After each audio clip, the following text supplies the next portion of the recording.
And now I guess we may start. All right. We'll stop sharing. Let me see if it's gonna let me. Do you guys see my screen? Yes. Let's see if I can get the little. Oh, is it gonna do it? Laser pointer. All right. So, cool. So let's start. So, hi, thank you for having me. I'm Eloi. I'm from Spain, but I've been working here in Texas, in the US for almost 3 years now. And in my lab, we do kind of very eclectic set of topics that all fall within the kind of under the umbrella of astrobiology. But yeah, you're gonna see like two very different projects today. I'm going to talk first about the early Earth atmosphere and how that constrains or helps and promotes the origin of life.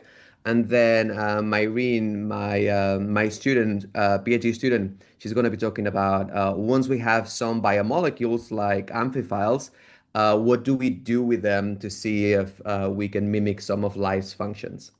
So, I thought I was gonna start by like briefly introducing who I am and where I come from. So I'm from Spain, where I did biology and biochemistry in what now looks like another life. Then I moved to London, where I did a master's and a PhD under Nick Lane at University College London, where I learned a lot about the origin of life. Then I moved to the Netherlands, to Utrecht, under Ingeloos ten Cate, where I became an Origin Center Fellow. There I learned a lot about earth sciences and mineralogy. And then finally, I briefly started a postdoc thanks to Human Frontier Science program at ELSI in Tokyo Tech, Japan, with Ryuhei Nakamura and Sean McLean. And then in 2022, I moved to the University of Texas Rio Grande Valley, which is a small-ish. Well, it's not that small, but like we're relatively within the University of Texas system, with UT Austin being the biggest one. We're like a smaller part of it at the very southern tip of Texas, next to SpaceX. So if some of you are interested at some point of being around, just let me know and I'll show you around. We are a pretty big Hispanic serving institution, which is the second largest in the USA, and we are going towards a very high research profile of R1 status. So Myrene is part of this process of going into R1 tier. This is the Astrobiochemistry lab. It's actually kind of a couple of months old, but more or less most of the people are still there. And in fall 2025, the lab will be consisting of two postdocs, two PhDs, four masters, and around four undergrads that come and go. And you can learn more about what we do if you go to eloicamprubi.com. So let's talk science. I think of life as a planetary phenomenon, and I think that's very common within the astrobiology community. But funnily enough, it's not very common within the biology community. So if you talk to biologists, which is the people I'm surrounded by, usually they don't think about planets. They don't even think about like rock and like what they call the abiotic uh, place, like ground where life lives on, right? They see it as a kind of almost very decoupled way.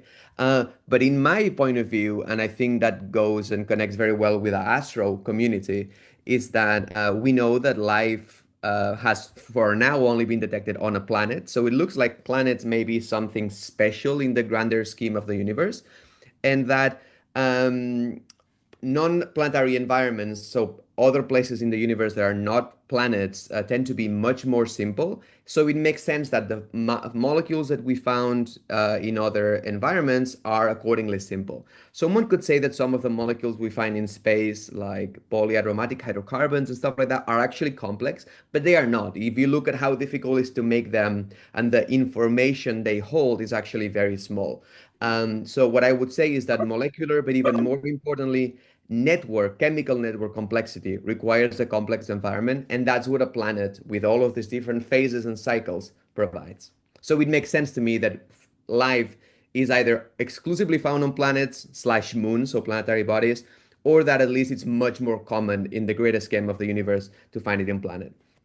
I also like a little bit the point of view of Lynn Margulies and James Lovelock when they talk about Gaia and like the fact that we are not living on Earth, but all of the materials, all of the atoms that are part of the biosphere right now, the large majority of those atoms were already part of the Earth system back in the Hadean, so when Earth just formed. So in that way, we are not living on Earth, we are Earth, right? So if at some point we end up doing what Elon Musk wants and we live like we have a permanent colony on Mars, it's like as if life on Earth is kind of like reproducing, and then a part of Earth will live in Mars and expand, right? So like you can think of like panspermia and life forms going from one planet to the other as a way for planets to reproduce almost. Um, but something that has moved my career for now over 10 years, it's trying to understand why life emerges only on some planets. Even though it's a planetary phenomenon, most planets that we know of, we don't have any strong evidence suggesting that they have life or it had life. Maybe Mars is the closest that we have that, maybe, but still no strong evidence. So why does life not start in all planets? Well, to that, I care about understanding the origin of planets. Even though I'm not a geophysicist, I work quite closely with several of them. And we think that most planets or planetary systems, which includes the stars in a star hatchery, also known as molecular clouds, like this one in the Milky Way, the Orion Nebula. And around these points, due to gravity and phenomena that are very complicated, you get a point where gravity basically forms what is known as a protoplanetary disk, where you have the protostar at the center, and then this disk that starts rotating and getting thinner, and all of these black corridors are basically where new planets are being formed. And then basically, it's not know exactly why, but a lot of these materials come together in a phenomenon known as planetary accretion, and then essentially you end up with planets. Some of them rocky, so like Earth, made of mostly silicates, and then other planets made of mostly gases, usually, as we understand it, when they form rather far away from their host star. Um, Planets initially are very hot because of all of these high energy impacts. But then at some point they start cooling down. And once they cool down, they undergo this phenomenon known as planetary differentiation, where you have the heavier materials such as iron, denser stuff going into the core and the center. And then the lighter materials that basically floats on the top. And that makes our usual silicate rocks and any volatiles, including the atmosphere, right? Um, Something that to me is very important when talking about the origin of life and how life is a planetary phenomenon is to understand that a planet, just like any other structure in the universe, must dissipate energy to comply with the laws of thermodynamics. All systems tend towards dissipating energy, aka towards equilibrium. So it's kind of striking to see that in a universe that tends towards equilibrium or increased entropy or chaos, we still see complexity there arise, right? Earth did not have life, and then life appeared. So why would the universe allow for complexity or structure against a negentropy order to emerge in a universe that tends towards the opposite direction? And Ilya Prigogine is the first one that basically explained that dissipative structures exist. And dissipative structures, for example, this hurricane, essentially ordered structures that have pattern, just like the Belousov-Sabotinsky reaction in chemistry, uh, arise because there's energy, free energy that needs to be dissipated. And the structure is a way of dissipating energy. In the case of a hurricane, the energy that is being dissipated is the difference in thermal energy between a cold atmospheric band and a warm atmospheric band, right? So when a hurricane is created, it appears, it emerges, it serves a function of dissipating energy. In the same sense, you can think of life as dissipating energy. In the case of life on Earth, the energy that a cell or a bigger organism like ourselves dissipates is chemical or light energy. That's why on Earth we have chemotrophs and phototrophs. And it's basically all about electron gradients, essentially. So that's what we do, but there's plenty of other types of metabolism, and that's another topic. So something that I've been very interested about is try to understand if anything about what we know about Earth and the early Earth and the origin of life on Earth can tell us something about how we can look for life beyond Earth. I'm not an astronomer, but I've always loved space. So something that I've always wondered. So this is the pale blue dot picture by Voyager 1, and I've always wondered. So if an alien astronomer, assuming they exist, is to look at Earth and look at the atmosphere of Earth, would they be able to see or infer that life on that Earth is a living planet that has a very well-fledged, fully fledged atmosphere? And the main reason we think that could be possible, and we want to do that in reverse when we go outwards, is because life is pretty good at generating atmospheric disequilibria. Um, so would an alien astronomer realize Earth is inhabited? Um, we don't know because also it depends on how far that alien astronomer is, essentially. So how many light years or millions or billions of light years it's taken for photons from Earth to make it to their telescope, right? So it could be that they're looking at a very, very ancient Earth that didn't have life back then. Um, and even when Earth had life for quite a while, the atmosphere was very different. For example, having almost no molecular oxygen. So Earth atmosphere has changed dramatically over time. So with all of this, that suggests to us that the atmosphere is very important to both understanding the emergence of life on Earth, and I will hopefully explain to you why in the next few slides, but also potentially to detecting extraterrestrial life, because we can detect certain disequilibria that might be compatible with life. We have a problem though. We think that the origin of life on Earth, this is the story of Earth, this is Earth today and Earth when the solar system was formed. This is the Hadean Eon, the first period. We suspect that the origin of life happened around early to mid Hadean, or some of the kind of latest estimates point into like right after the late heavy bombardment, which happened around here. We don't really know exactly when life started, but something that we know is that we have this phenomenon known as plate tectonics on Earth, which is really good at destroying a lot of rock evidence. So we basically have very few rocks that are intact from that period. And studying rocks, it's the only way with like real samples that we can learn about what the atmosphere back then was. Um, so often this is such a problem, plate tectonics, that often we find fragments of early Earth, not on Earth, but for example on the Moon. This is Big Bertha, which is one of the oldest big rocks that we have from Earth, and it was recovered by the Apollo astronauts on the Moon. So it's really funny to think that sometimes some of the best early Earth rocks are not going to be found on Earth, but on our little satellite.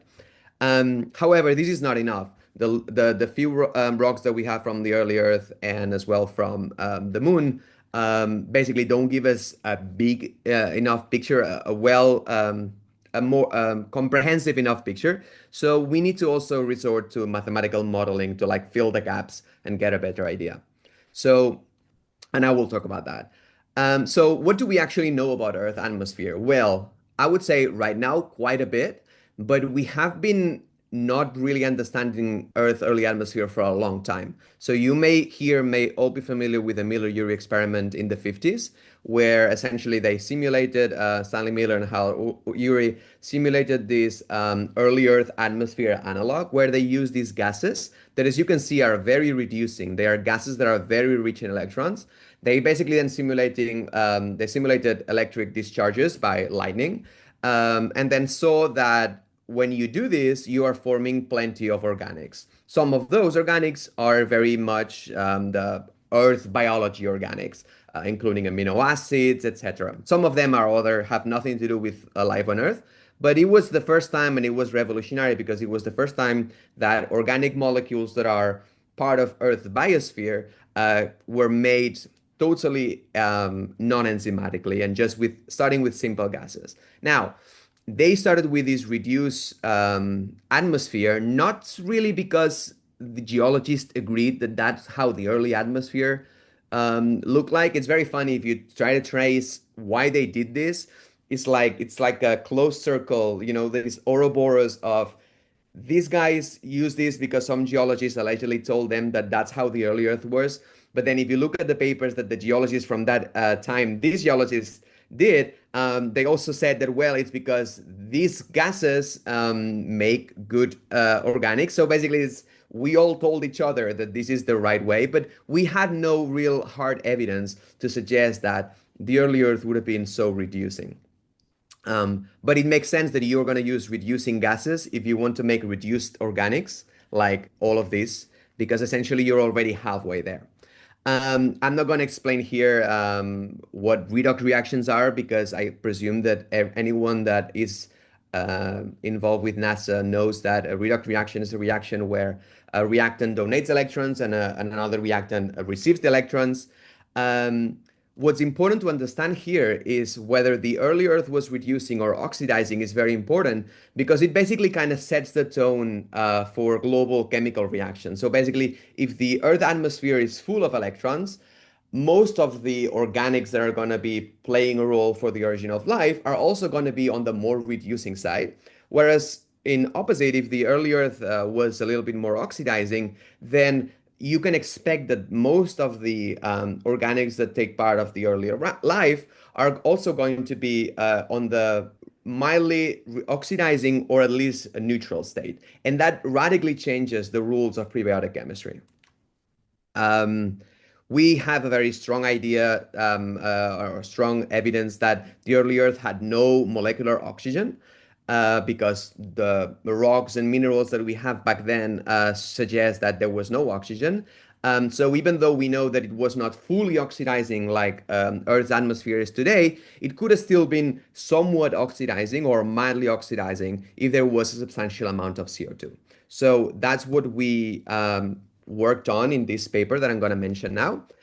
So Earth's rocky planets acquire their atmosphere mostly from outgassing. We think that the first or primary atmosphere is almost always lost to space in planets that are the size of Earth, because you need a much bigger size if the helium and hydrogen that comes out in this first outgassing is to be trapped by the atmosphere and not sputtered by the sun's radiation or star radiation. In the case of Earth, most likely most of this primary atmosphere is washed away almost fully. And then you have what we call a secondary atmosphere that comes mostly from much lower outgassing due to volcanism. So the question is, what gases are going to be outgassing from this slower secondary outgassing?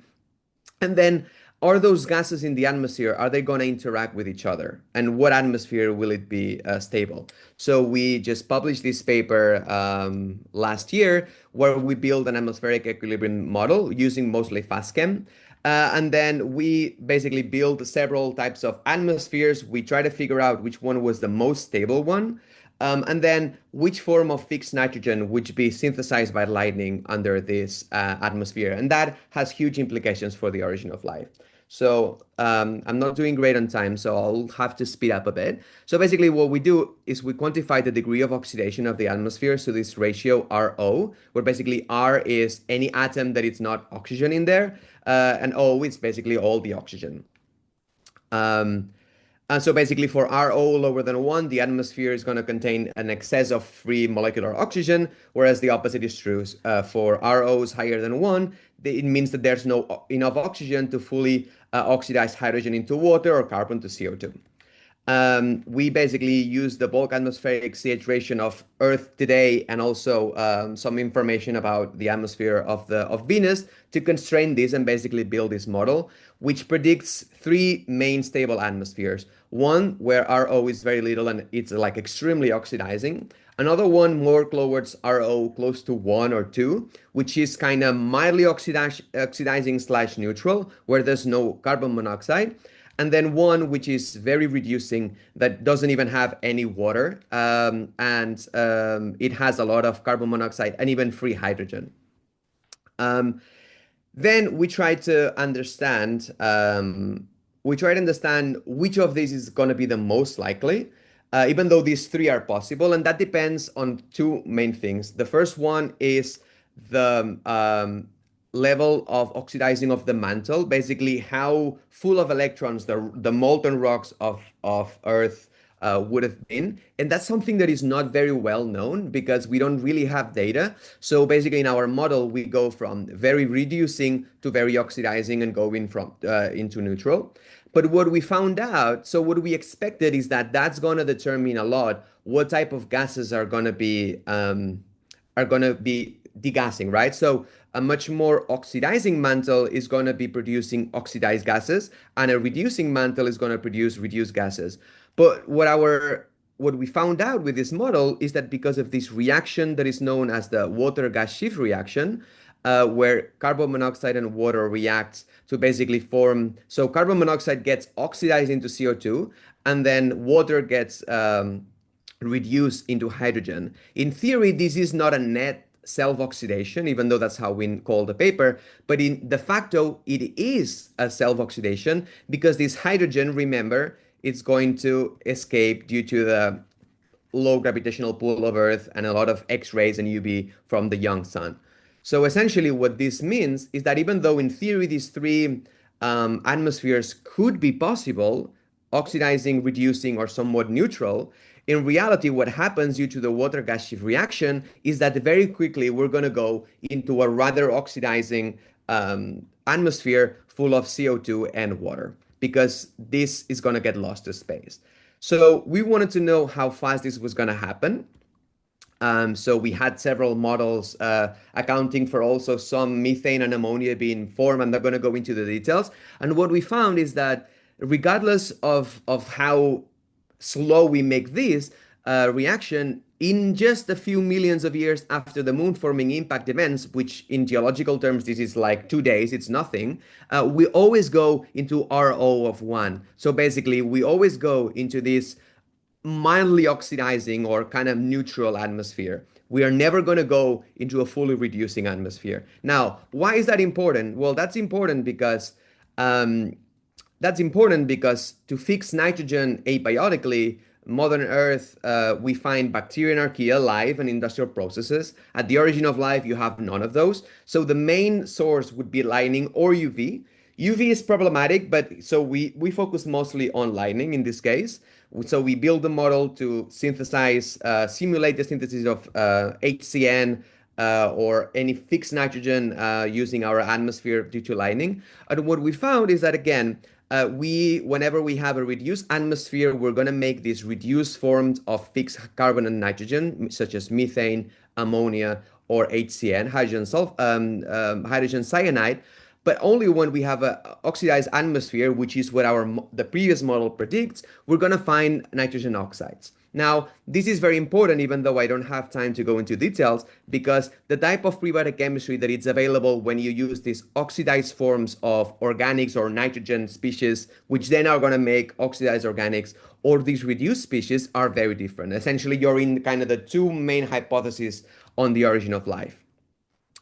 We also know that UV radiation can also produce HCN, but the atmosphere also needs to be heavily reducing for this to work. So, and our model does not predict that. So essentially, we have this two way of making organics. One that is like close to the crust, where it's going to happen prebiotically in a way that it's very similar to life as we know it, where it's always going to be mediated by ammonia and CO2.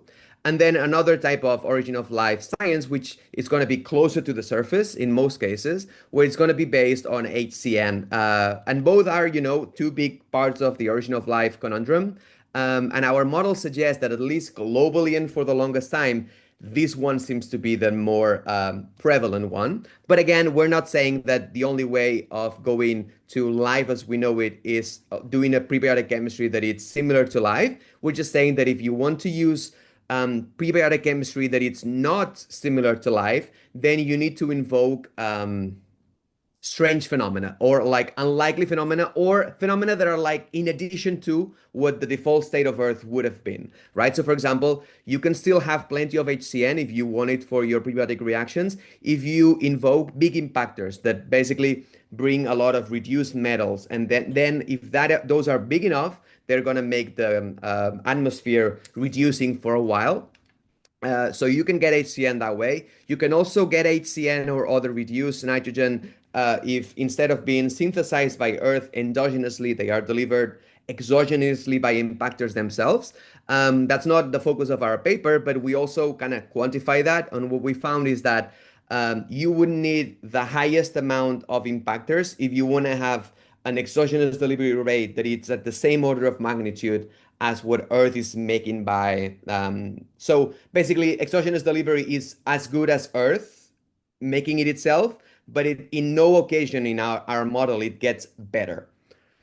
And what we predict is that our model predicts that a rocky exoplanet should display a CO2 dominated atmospheres by default. So, if we don't, either something is interesting going on there or our model is wrong, which, it's also very possible. And with that, I just want to thank you so much, and I'm happy to take any questions. Thank you.